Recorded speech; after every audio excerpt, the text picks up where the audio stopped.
Well, hi, everybody. I'm Rick Dancer. Welcome to Get Real with Rick Dancer.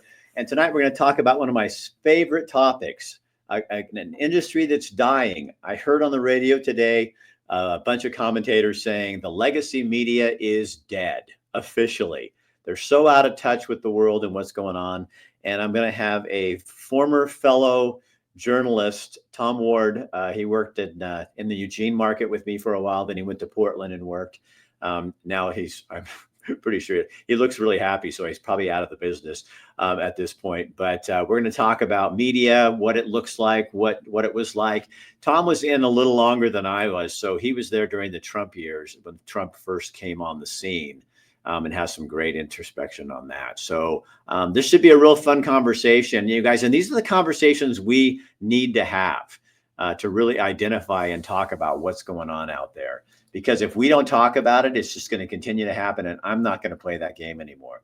So we can do this because of sponsors like Dr. Michael Gottman, Chris Dental, Trusted Dental Care. He's a big believer in free speech. And he would love this show. We also have Albert Taylor, Endless Possibilities, who work with people in our communities with disabilities. They are amazing people. Here in Montana, Greg Hinkle, former Oregonian and Washingtonian. He's very glad to be in Montana now. He's a mortgage lender. And Greg is also a big supporter of free speech. Montana Oral Surgeons. They have 4 offices, one in Great Falls, one in Bozeman, one in Butte, and one in Helena. And the greatest thing about them is they knock you out when they do the work. And if I'm going to have dental work done, I don't want to remember anything. And then New Leaf Hyperbarics and Wellness Center, Matt McCarl, over there in the Darth Vader buildings and by Valley River Center, treating people with all kinds of different ailments with hyperbarics, light therapy, massage, you name it. If it feels good, Matt is doing it. All right, I'm going to bring Tom on. Tom Ward, good to have you on here. Hey, thanks, Rick. That's funny to hear the Darth Vader building because I used to go over and do morning radio hits on like KP. 90. Well, it was 95.3, like the alternative rock station. They used to have me in from time to time talk NCAA tournament or what have you, things like that. So yeah. Remember, they were always named that because they looked, you guys, for those of you who aren't from Eugene, they're big dark buildings and they look like Darth Vader's mask, like his head. And there's 2 of them right next to each other. And everybody just started calling them the Darth Vader buildings. You know? Yeah, or the upside down buildings. So, Tom, tell people what you're doing right now, and then we'll tell them what you did. Well, yeah, now I work for a cybersecurity consultant, and I live in the great state of Arizona. Lots of freedom and common sense down here, except when it comes to counting ballots, which they're still apparently doing right now. One, 2. Yes. But the good news is, life is good here. It was kind of time to do something different with my life, and so in 2020, I packed up and I moved to Arizona. So prior to that, you did what? Tell people, because you were on the news we were on opposite stations, but that I know that's so funny that we're talking today because I feel like I think we've only met in person one time, if I can even remember, if I can recall that, and it must have been like a hi, how you doing, quick handshake or whatever in either a Valley River Inn fundraiser or the hallways of Mac Court. It was one of those. But I wouldn't bet anything on it, but it's just so funny that we're talking. So I was in the Eugene market for basically 25 years.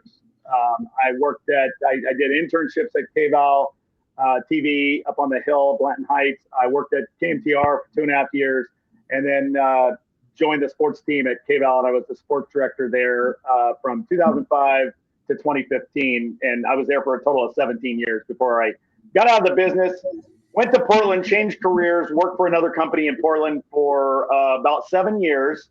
And when I moved up there in 2015, then I was there for a couple of years before I kind of got pulled back into the business by one of my good friends who still works at KOIN TV, Channel 6, and basically was a hired gun fill-in sports anchor for 2.5 years before I left Oregon permanently.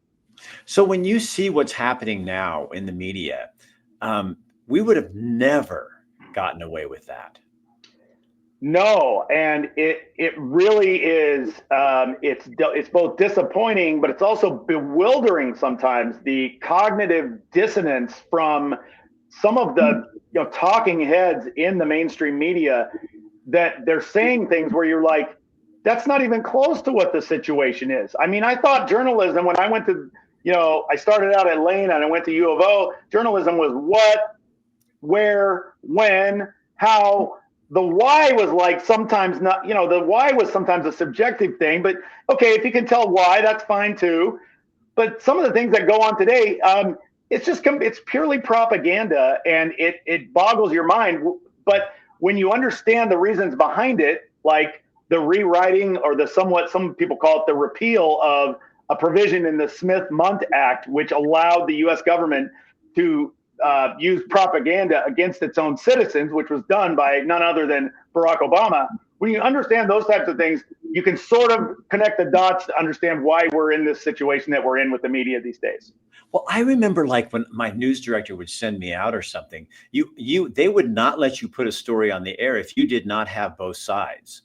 That's right. If you had an issue, to spot it out, you had to have an environmental bite and a bite from the Forest Service or the timber industry or something. And now it seems to me the legacy media has bought into this one thing that always did exist, like because they knew I was anti-abortion and because they knew I was, a follower of God, there were a lot of stories they would not put me on. And they'd say no, but they would allow the woman in our newsroom who was on the pro-choice committee for Lane County. She could cover those stories because she was fair, and I wasn't, because I was a Christian. I always used to go, But I remember one time our news director was sick, and we came up with a series idea, and I just did it, and I got a photographer who was on the other side of the issue, and it was on it was something on gay rights and in the schools and stuff like that. And I went and got both sides and all covered everything like that.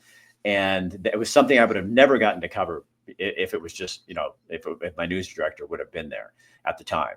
And put that in for awards that year. I got every award that you could get on AP, SPJ, all of them. And they all said, most fair story we've ever seen. So after that, it was kind of like, fuck you. Well, yeah. Well, fortunately, I, being in sports, I didn't have to deal with a lot of those kinds of things, but I did oftentimes have a front row seat for those kinds of things that went on inside the newsroom. And, someone asked me one time, well, when did you see it start to change? And I said, well, it really started to change with the advent of Twitter. Okay. Because that has so many, I can't list all the consequences that were impactful on the mainstream media and on legacy media. There's not enough time in the show to list all the impacts. But that's where the sea change started with the advent of Twitter, which was sort of coinciding with the advent of individual websites that were news-based. And granted, we'd always had like CNN.com or whatever, but then there became more news outlets. It started to explode, right? Everybody had a feed. Everybody had, and they talk about misinformation, but the advent of misinformation, really you can trace it back to those kinds of things when you had all these different rogue websites, and all of a sudden the standard for journalism went from a 4-year college degree to I have my own website. Right. And don't you think, Tom, that it also changed when the newsrooms I remember at KEZI, and I'm sure you guys had the same, when we had a staff of, counting photographers and stuff, 35, Yes, that's about, and all that. Yep. And then I went back there to KEZI, and the newsroom where we had all that staff and the editing bays and all that was the entire station of KEZI. Sales, everything shoved into that room, and they had like maybe 8 or 9, 10 people. And so, and a lot of those were interns who didn't know much. And so all of a sudden they were having more mistakes, more stuff. It was just getting things out. And I don't think the legacy media understood how to compete with online, because online was so fast. We were always, 5 o'clock, 6 o'clock, here's the newscast. So everything led up to that. Now it's like, it happens at 1 PM. It goes out at 1 PM. You don't get around for that. And I think legacy had a real hard time with that. I mean, I even remember the Register Guard. Like I would take articles from the Register Guard and post them on my website, and they'd write me and say, take that down. We don't want you to put that up. I said, do you understand that when I post your article, it sends them to you? So I'm helping you. I'm feeding things to you. If you keep doing that, we're going to sue you. And I was like, you guys, they didn't get it. They didn't understand how it worked. It was, you're taking our information, and KEZI was the same way, is don't post our information on other places. That's how it gets back to you. Now I think they probably understand that, but I think they just did it was a hard transition for the legacy media, and they've never quite caught up to what's going on with Joe Rogan, podcasting, Jordan Peterson, all these talk radio shows. I mean, and there's not one place you get your information, and it's all over the place. And I don't think they keep up very well. Yeah. And that, to sort of bring this to a current day, type of mindset in this conversation. I mean, look at what the president-elect did with the podcast, which, was driven by his son, Barron, who's I think 18 or 19, right? So he was the guy who said, Dad, you've got to go do these things. And he winds up on Rogan. I really believe that Joe Rogan sit down had a lot to do with the final outcome, I do too. I do too, because, one, there's this thing out there that women now, if you're dating a guy who's watching Joe Rogan, it's a warning sign. Come on. I couldn't have a compliment more than that. I'd love to be Joe. But I think, and the interview itself was so much, it allowed Donald Trump to be Donald Trump, because it's a 3-hour format. It's not, a 30-minute cut up interview and that kind of thing. And I think, Kamala blew it. I mean, she totally blew it. She couldn't do 3 hours, but you don't turn down the second largest podcast in the world with an audience that he has of people that are not political. You do not ever turn that down. That was the stupidest thing I ever heard when she turned that down. And it was because she only wanted to do an hour, and she wanted other people in the room. And Rogan's like, no, I'm not doing that. This is you and me, and we're having an honest conversation. And then when JD Vance went on too, he was real personable. So you got to see who these people were. Right. As opposed to going on a legacy media or corporate media program where every question is some sort of gotcha question, loaded question. I'm sorry, but disinformation, not just misinformation, because it's disinformation when you're doing it on purpose. They're saying things that they know are verifiably false, like we saw in the debate. And, you look at the debates now, go back 20 years and look at the recordings of debates. It's like you're watching it from another planet. I mean, the debates now are just not even like, what is going on here? And so here's my thing. Like, as he goes forward, he should just reject all of these. Like, they request an interview, no thanks. Like Newsmax wants you for an interview, fine, because they're going to be fair, but reject the legacy media. And frankly, if there's any change going to happen in this country, they should all start doing it. If you're a conservative and you believe in common sense and not letting boys, compete against girls in sports, then you should just reject the legacy media. That's how you get change. So as a former sports guy, when that started coming up,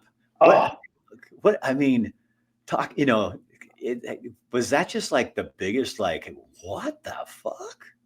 You know what, Rick? I've told many people this.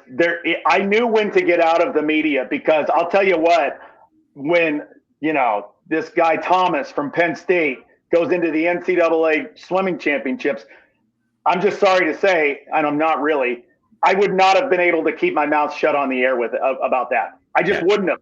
It would have been like, this is a man who decided to compete as a woman, and guess what? Today, surprise, he won. Yeah. Next highlight. Well, it's so unfair. And I think what also the Harris campaign didn't understand is how Trump had a really good commercial about that. And it aired on football. Every time you watch football, it was on there. Yes. And I think they pushed too hard.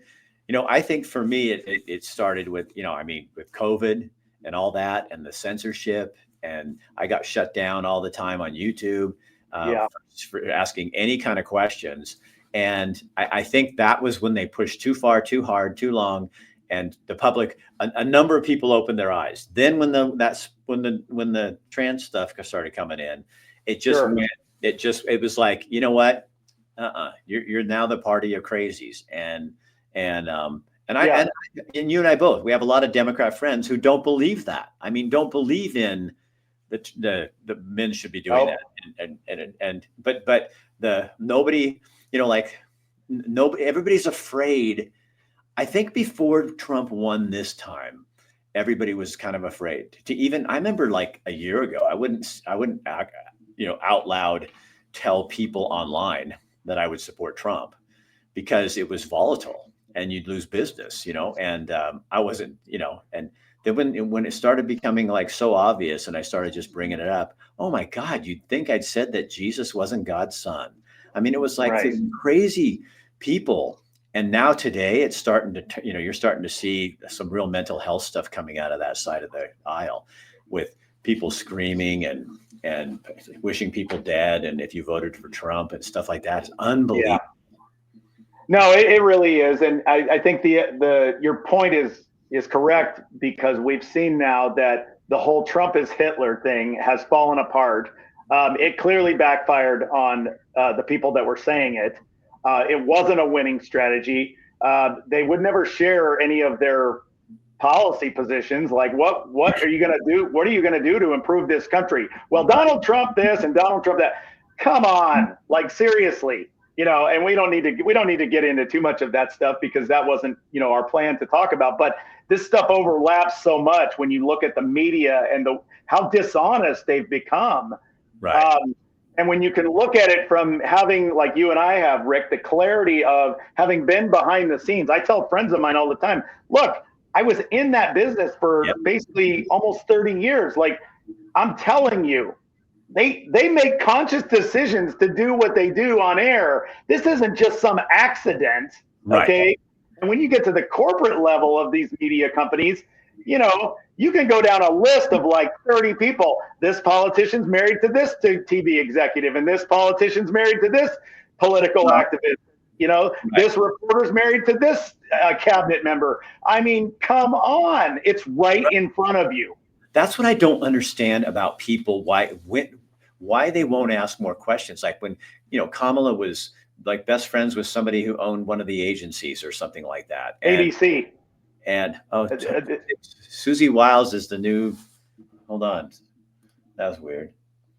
I just saw a post come off that Susie Wiles, I think, is the chief of staff for Trump. Yes, she's the one that refused to speak the other night when he brought her up, and then I think her partner actually spoke and said basically just a couple quick words, and they got off stage. So yeah, Susie Wiles has been. I think that's been kind of the consensus. Huh. And so what do you think of JFK and Elon Musk and Telsey and all that? Don't you think that's kind of caused a lot of on the other side of the aisle to have to shut their mouths a little bit because the tent got bigger on one side and it's getting very small and elite on the other. It really did, and bringing RFK on was a sign that this is not a party of extremists. These are not radical ideas to want to protect your country and to want to have a healthier country. I mean, you look at the food industrial complex and what has gone on. Like this is part of everybody. Everybody's got their own journey, right, Rick? And part of my journey was about 2017, 2018. I said, the food is not the same as it used to be. Maybe I should, and I read a bunch of things. There's people out there with all kinds of health ideas, right? The one that resonated with me was no sugar, no grain. And that is a guy by the name of Vinnie Tortorich, who was sort of the first person to talk about it. And so I basically am now just a carnivore. I mean, I had some asparagus last night with my steak, but I just, and my significant other, she gets kind of fed up a little bit. And I say, look, I'll cook you whatever you want, but I'm having a steak. Or chicken, and in some cases salmon. But that's where I'm at now. And so, and I'm better for it. I just had a physical. My numbers have never been better. The guy my doctor says, hey, whatever you're doing, keep doing it. You look great. Everything is, the numbers on the chart are all great. So for anybody that's been part of this propaganda over the years, the FDA and, It needs to go away. I hope Trump just takes the FDA and just blows it up. because they have been pushing this thing that fat is the enemy. Okay. Right. And in reality, it's sugar that's the enemy. It's Right. sugar and carbs. And there is mountains of data out there to support that. So anybody wants to call me like, oh, it's a crazy conspiracy theory. No, you've been brainwashed. You're wrong. And I have the proof because my health has never been better. Well, Tom, I'm listening to a podcast this morning, and I hear these two people, his brother and sister, and I've heard them before, and I wish I could remember their names, but they wrote a book, and she was a doctor, a surgeon, and she started looking at the body as your toe. If something's wrong with your toe, it could affect your brain. It's one system. Instead of being, now they have specialists who work on your heart or your lung or this, instead of looking at you as one system. And anyway, they've gone into the food thing. Do you know that R.J. Reynolds, the tobacco company, when the cigarette commercials, when cigarettes are discovered to cause cancer in the 70s, they started buying up food companies, and they used the same scientists that created addictive properties in cigarettes to put addictive properties in food. And so now you've got a country that they were rattling off numbers that were just absolutely disgusting about how unhealthy we are, and we're the most unhealthy first world country in the world. And it's not even close. No. And it's like, so my whole thing during COVID was, why in the hell are you not using this opportunity to, instead of locking people up, keeping fast food restaurants open and closing restaurants? And so you're pushing people to shitty food.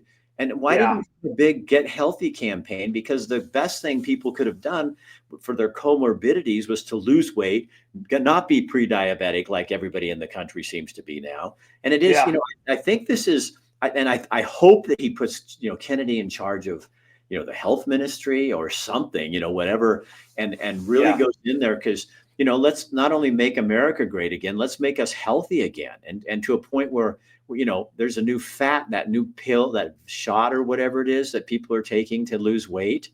And they were talking about all the side effects with that. It's like, we just don't want to work at things. We want to just take a vaccine and I'm done, rather than going, well, maybe I should lose 50 pounds and I might be better off.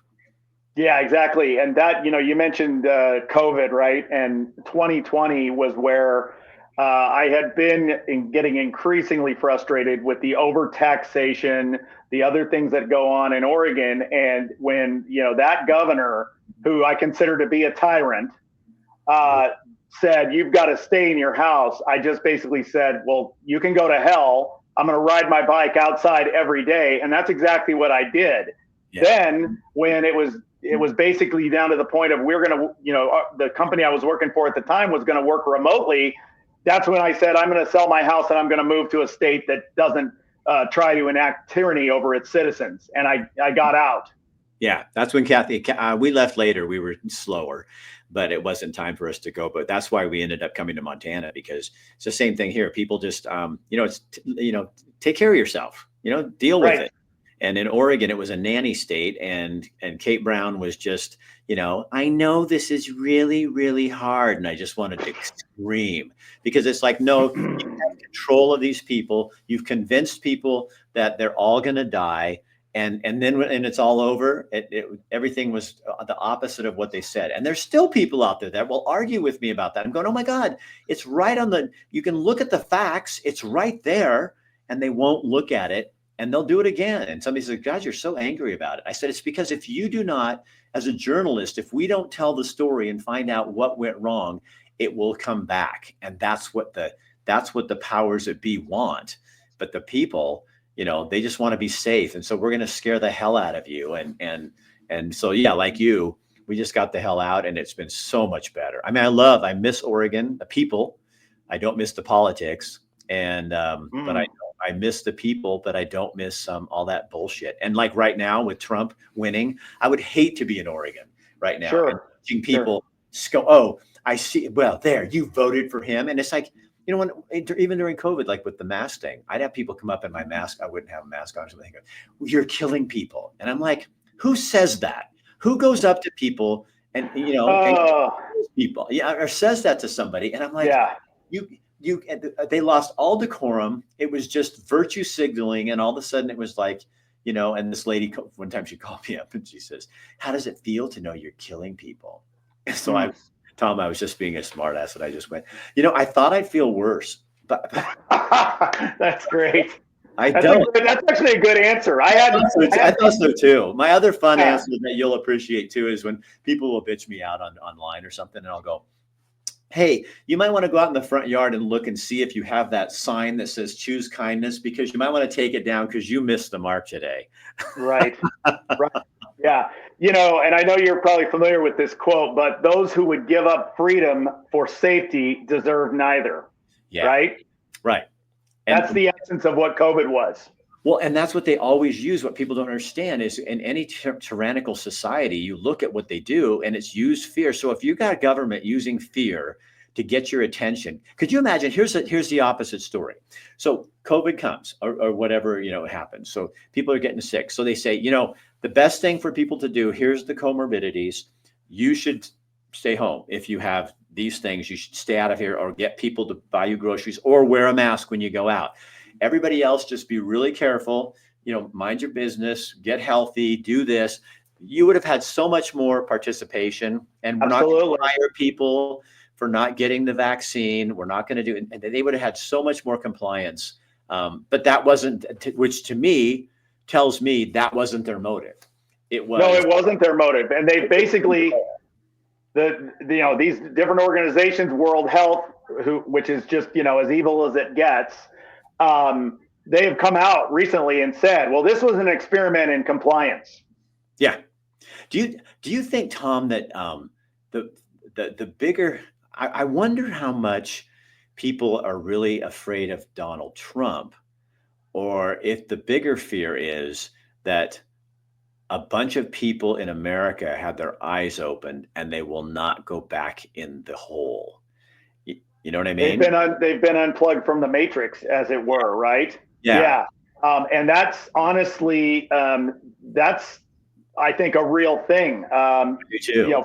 For my personal journey, okay, wrapped up for years in the 5, 6, and 11, Rick. Okay, I mean, fully wrapped up. Just would play golf in the mornings at Emerald Valley, but then 5, 6, and 11 just ruled my life for the better part of 25 years. Okay.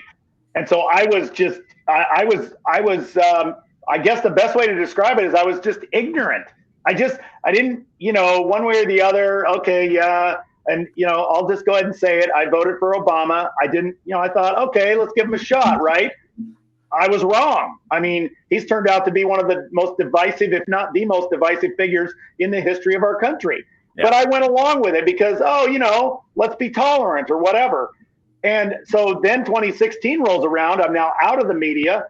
And the day after the election, not only are there people blocking my way on the freeway to get to the airport to go out of town on business, but then when I get to my destination, which happened to be Atlanta, so when I turn on the TV, what comes on first? CNN. There's people, and they're showing video of Pioneer Courthouse Square in Portland, and they're burning the American flag. Yeah. I'm a veteran. You just lost me.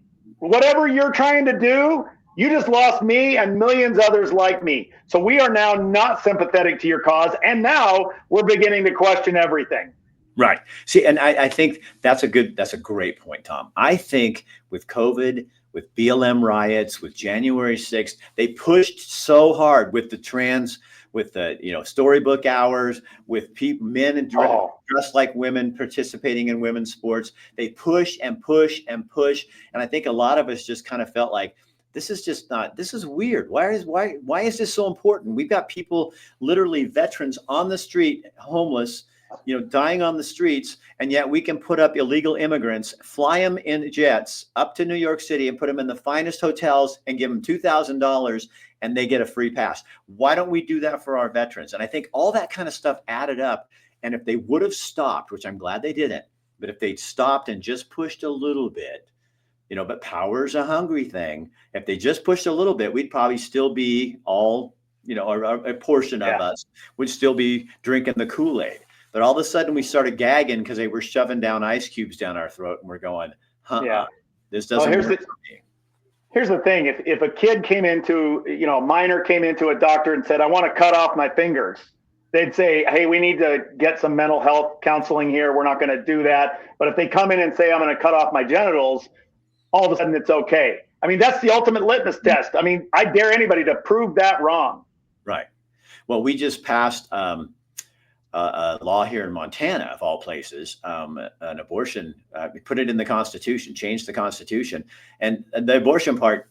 I'm not supportive of abortion, but I also think people, have the right. It's between you and God. You do what you got to do, and it's for sure. This opens it up to 13 and over, so you can be a 13-year-old kid and not have an abortion and not tell your parents. They don't have to have anything to do with that. And most people that voted on it, I don't think understood that provision in it.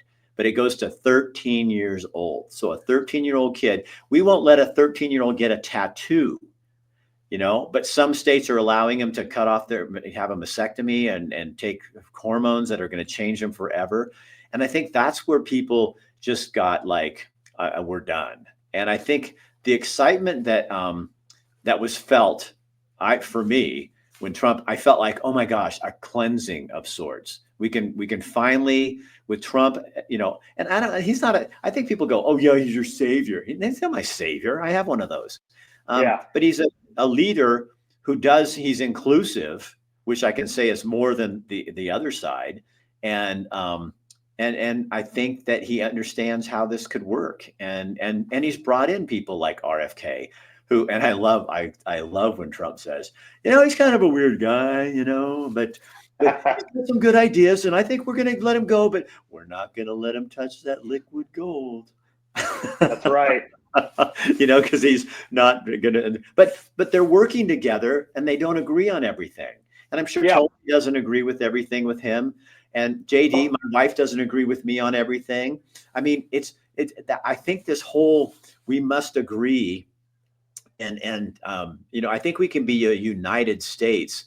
I hate this trend where, because you and I are part of it, is we move to red states because I'm not going to live in a blue state where they're using my tax dollars to do shit that I don't think they should be doing. And that feels, I don't know about for you, but for me as, like a former Oregonian living in Montana, I'll see something pass in Oregon or something happen. I'm still here. Okay. I think it'll come back. I don't know what happened there. Yeah, you froze and then it went to black, but I'm still here. It may be my signal, but we'll just keep you there because I think it'll come back. There, it wants to. I see. I was seeing if I could get it to reset, but we'll see what happens here. Okay. Yeah. Oh, we can keep going. I lost my train of thought. You were talking about living in a state where your taxes are not. So that your money is not going, like something will pass, and I think, God, that feels so good, knowing that isn't like something that I'm paying for, that it's being forced on me. You know what I mean? Yeah, correct. And let's get down to the everyman sort of analogy here. When I went from Oregon to Arizona, not only did I see an increase, I should say a decrease in the amount of taxes that were taken out of my paycheck, and I was working the same job, I just changed my state designation. My personal income taxes went from, I think, let's just use an example, $300 a paycheck down to $87. My property taxes living on the west side of Portland out in Tanasbourne went from $4,800 a year to $2,400 a year. And, I don't think it's any secret, I probably upgraded my housing situation too. So, it's an indictment of what has become the overreaching, oppressive government where they tax you into oblivion. That's not what America is supposed to be about. It's supposed to be about opportunity. That's why it was so rich to hear her talk about the opportunity economy. I think that was a buzzword she was trying to use to capture some weak minds, and I'm sure it worked for some, but it was a complete oxymoron because we all know that they were for taxing people and this term equity, which just means taking your money and giving it to somebody else, Rick. You know what? I came up with a good. Oh, and for those of you who are watching right now, it's Tom Ward, and he just happens to be incognito because he's wanted on many charges. No, we're having some kind of trouble. Let me try one thing real fast. No, it's not going to come back. Well, we're just going to keep talking because on the podcast itself, on Spotify, nobody's going to know the difference, and so we'll. By this time, they're so interested, they'll be fine. But so you said something, and it triggered something in my head, and I don't remember what it was. What? So you're in Arizona. Yes. Yes. So do you think Lake is going to pull it out? It doesn't appear so. What's weird about that is that the votes for Trump have been coming in at a steady clip, and he's continuing to widen his lead.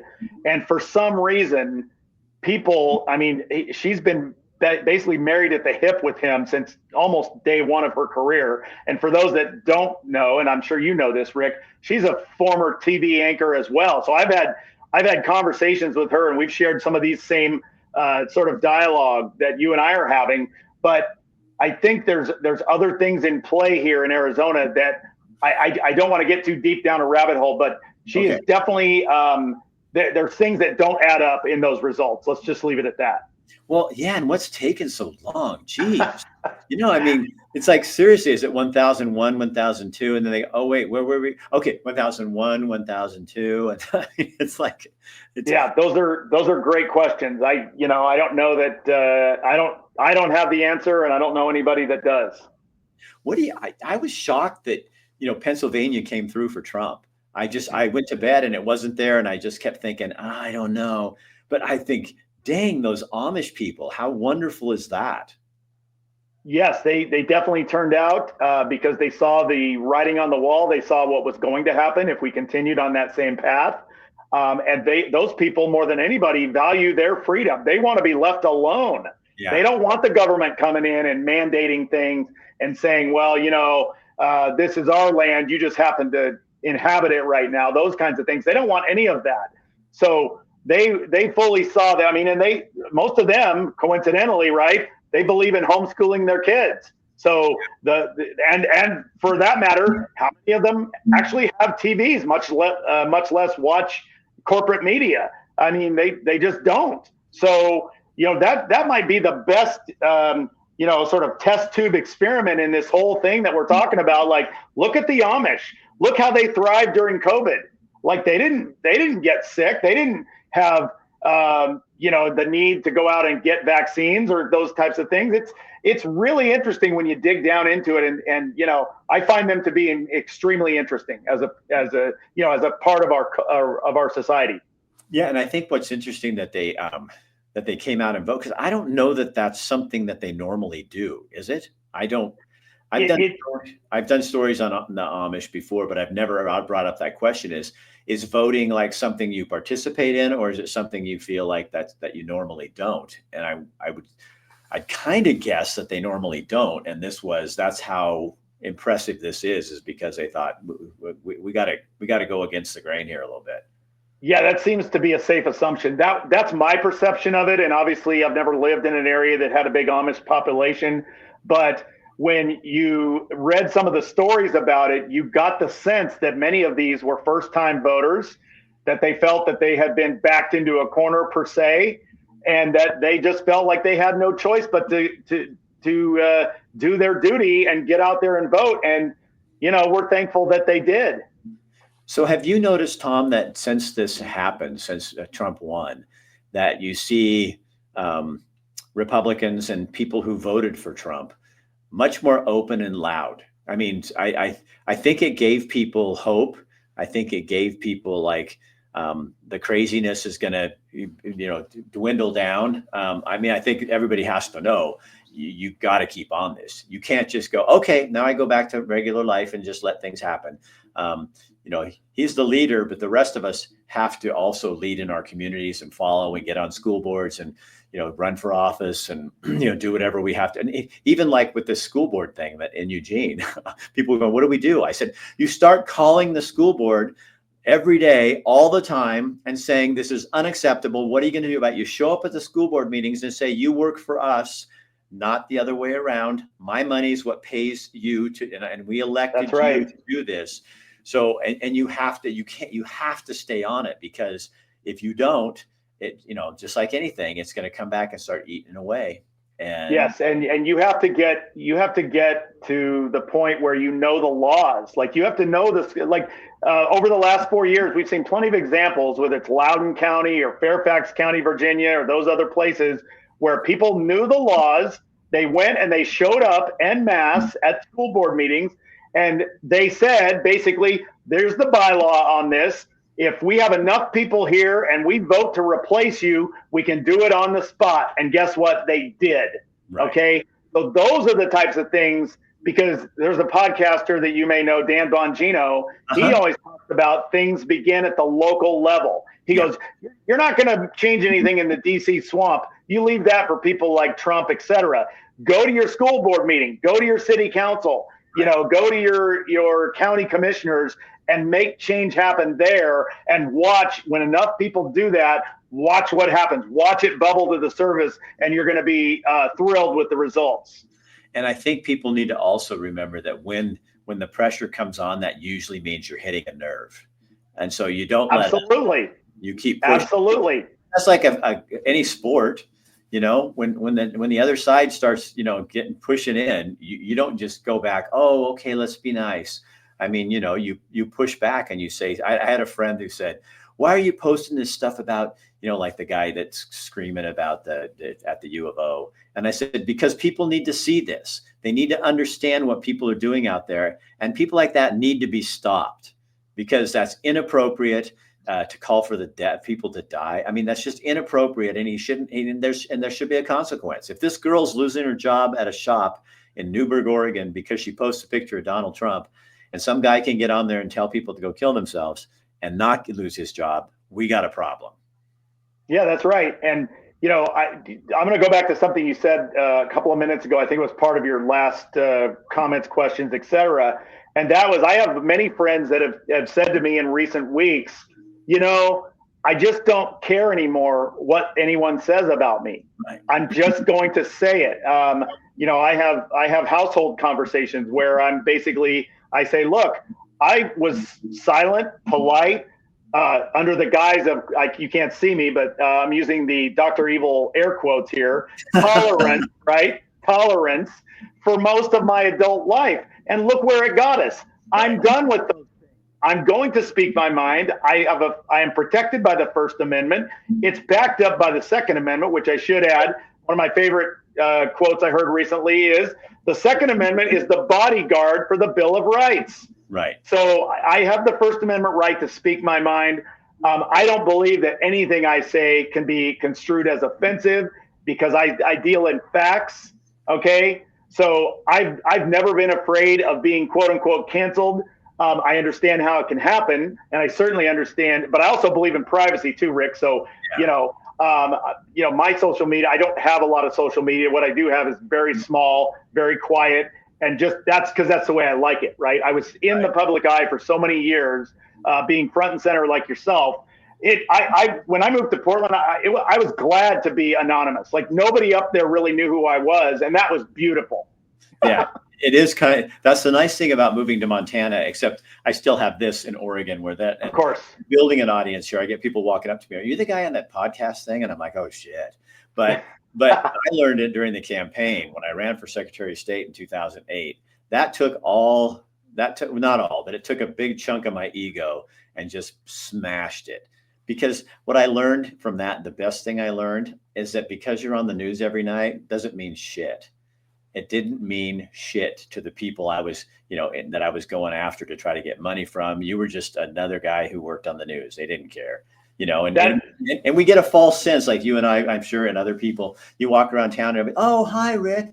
Oh, yeah, I watch you all the time. That's great. But when you get out into the real world, there's people that are just like, I don't give a shit who you are. Well, no. And I've told people, this was my favorite saying from like the later years of my television career. People would say things like, oh, that's such a cool job, and this and that and the other thing. I said, yeah, you know what? First of all, it's a lot sexier from a distance. Second of all, that stuff doesn't pay the bills, okay? And you and I both know, Rick, we were in it long enough where you went from like you could make a decent living, okay? But at the tail end of it, it was getting to the point where this is like, how much longer can I do this? I need to go find something that actually pays good money, has real benefits, gives me a quality of life that I desire. Because I gave up so many, like I said, 5, 6, 10, and 11. It ruled my life for so many years. And I just got to the point, people say, oh, would you ever like to get back into it? No. I mean, like, There's not just never no, but hell no. there is never a day where I ever think, oh man, I wish I was still on that anchor desk doing that. And I enjoyed, like you, I'm sure I enjoyed my job at times and love telling stories and visiting with people Yes. and doing that.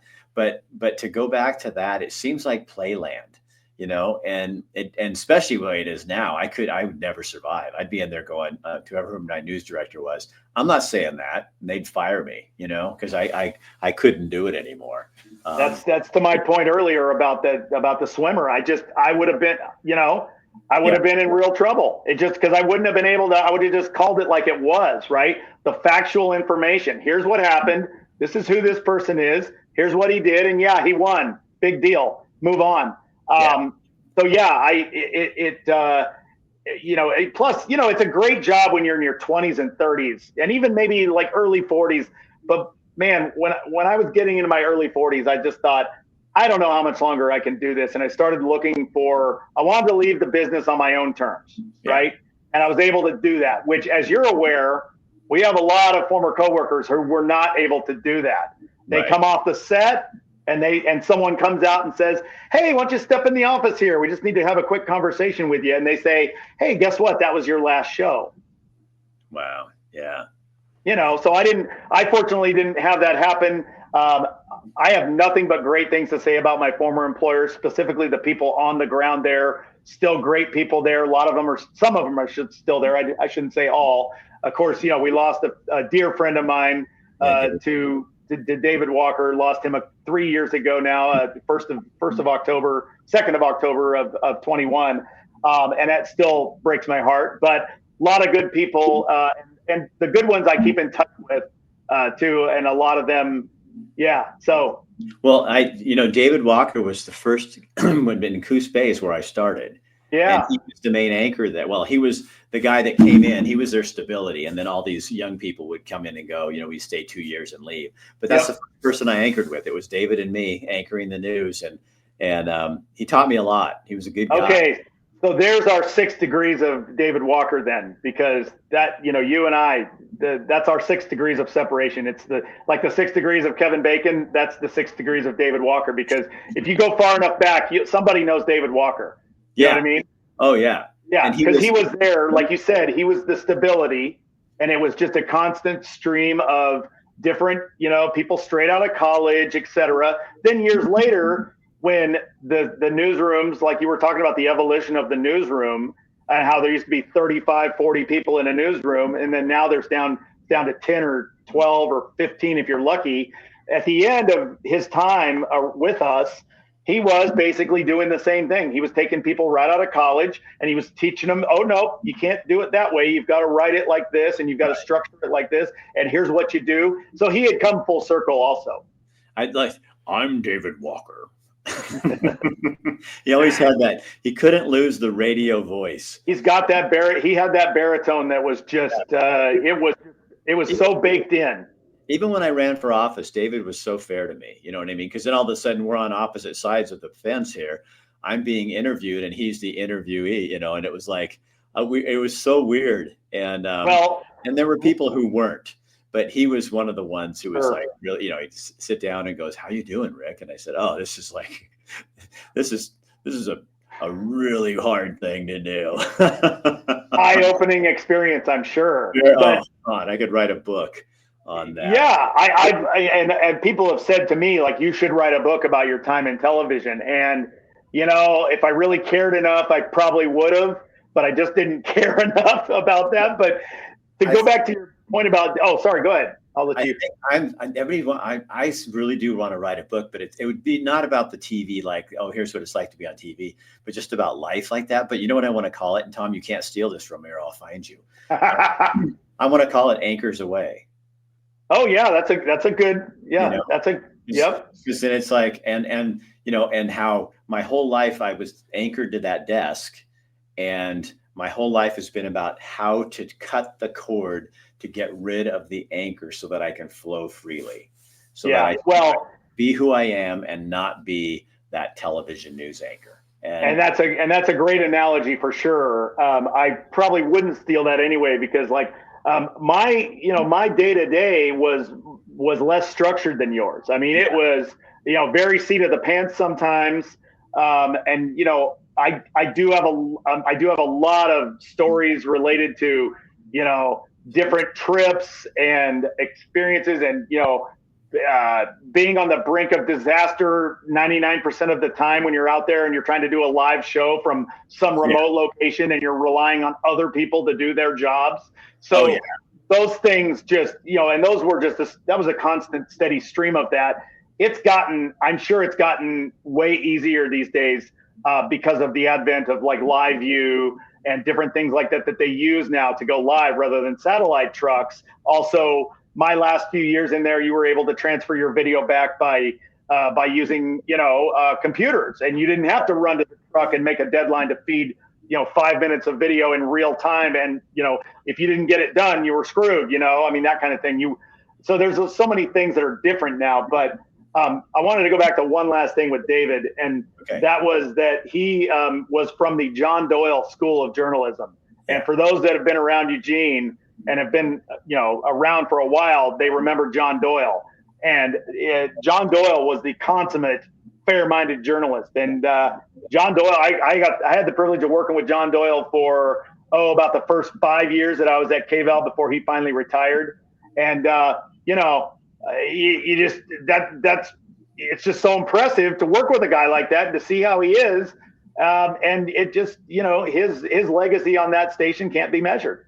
Yeah, he was when I started at Coos Bay at KCBY, and he was the news director. Yep. And so he had to hire yet. And then when then they hired me up at KVAL, and I was at KVAL for 2 years. And I guess I didn't realize that. Yeah. So I was at KVAL right after. So I got into KCBY in '85. So at KVAL I was in '87 to '89. And no wonder I didn't know that. I was in the military then. I was not in the area. So Doyle was my news director. I remember he used to say, he was hard though. He was a hard guy. Yes. You go in and say, John, I need a raise. It just isn't working. Get a job at a hardware store. I used to go, I don't want a job at a hardware store. Well, then settle down. And you'd go out and it's not in a bad way. He just was, came from that old school. And he came from the school where they used to do their own commercials, like they do the news, and then they do a commercial for the products with the news guys. I mean, that's just how they used to do it and stuff. Right. Because sometimes it would be right in the studio. They'd flip the camera around. Yeah. Yeah. Hey, Tom, I have to make this under an hour or I can't put it on Instagram. So but this has been super fun, and I'm sorry that you were in the dark, but I think it makes it a little more mysterious. Sure. So if you just tuned in and are looking and going, where's that guy? He's a really good looking guy, but you got to go to the beginning of the show to find him. No, it's all good. We understand these technical issues, right? Well, let's stay in contact and if you think of something you want to talk about, I'd love to have you on again. It'd be so fun. Oh, that's great, Rick. Yes, I've enjoyed it. Certainly happy to do that. I know you're up against time, but to go back to the genesis of our conversation, I saw one of your videos for the viewers' benefit here. I saw one of your videos that someone had sent me, and I said, oh my gosh, I had no idea that, number one, Rick Dancer was doing a media company business, which is congrats on that. Yeah. And then number two, that you were out there speaking your mind, speaking the truth, dealing in facts, because there's not enough of that these days. And I was, so impressed. I reached out, and here we are. So thank you for having me on. No, I appreciate it. And Tom, seriously, just to be really, vulnerable here too, I don't get a lot of our old media people talking much to me because they don't agree with me. So I've lost a lot of friends in the business because I speak out about what I believe, and they don't respect that, and they don't like it. And people I mentored and people that mentored me, I've just kind of, and I'm not complaining, but it did mean a lot. When you I went, oh my God, there's another person who'll speak their mind from the business.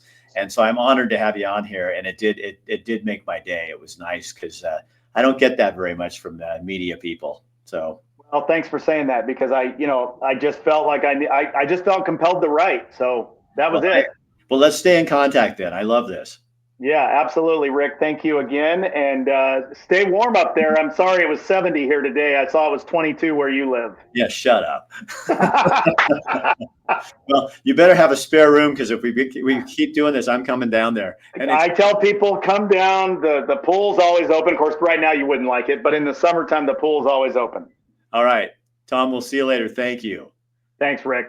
See you later. Bye-bye. Yep.